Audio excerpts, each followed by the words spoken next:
Quand une entreprise française publie de faux contenus en faveur de certains pays africains, Côte d'Ivoire, Togo, Ghana, République du Congo, tous auraient eu recours au service de la société privée Avisa Partner.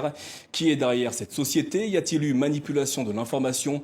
Pour en parler, nous recevons Antionne Rouget, journaliste à Mediapart, le site d'information français qui publie cette enquête. Bonsoir et merci d'être avec nous. Bonsoir. Avisa Partner, c'est donc le nom de cette entreprise privée, celle que vous citez dans votre enquête.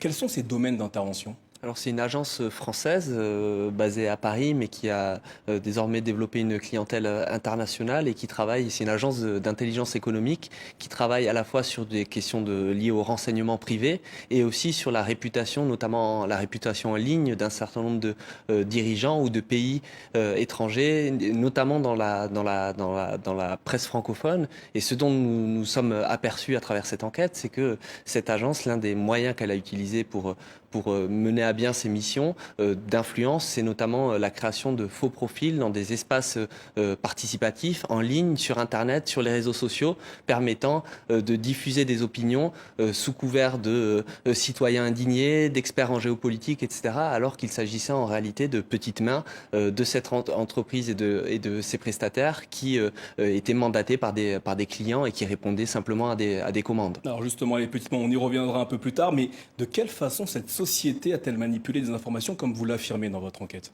Donc cette société, d'abord il faut savoir que c'est une société qui est peu connue du grand public, mais qui en revanche, dans le milieu du renseignement est extrêmement bien cotée, réputée. Elle a recruté beaucoup de figures de la diplomatie française ou des services de renseignement une fois qu'ils ont quitté leur fonction au ministère de l'Intérieur ou au ministère des Affaires étrangères ou de la Défense.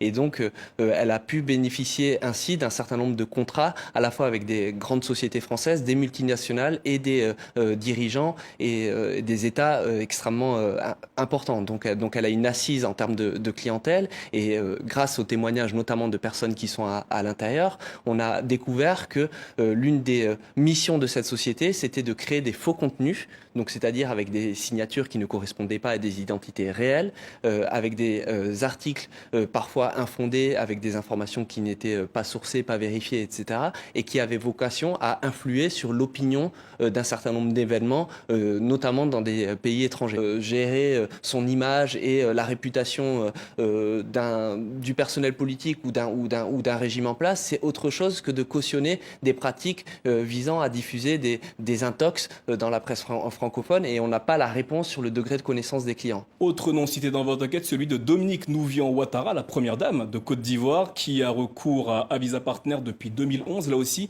quel était l'objectif des demandes? Donc c'est une cliente historique d'Avisa et le contrat vise notamment à accompagner les démarches de la première dame de Côte d'Ivoire sur l'aide à la scolarisation des enfants et à valoriser ou survaloriser les actions la concernant. Et donc là, on a découvert dans un certain nombre d'espaces participatifs, y compris les blogs de Mediapart, parce qu'on a une partie qui permet justement d'avoir des tribunes, des textes, etc., qu'il y avait une infiltration finalement d'Avisa et de son réseau à travers les blogs de Mediapart visant à valoriser la communication de la première dame de Côte d'Ivoire. Le 31 juillet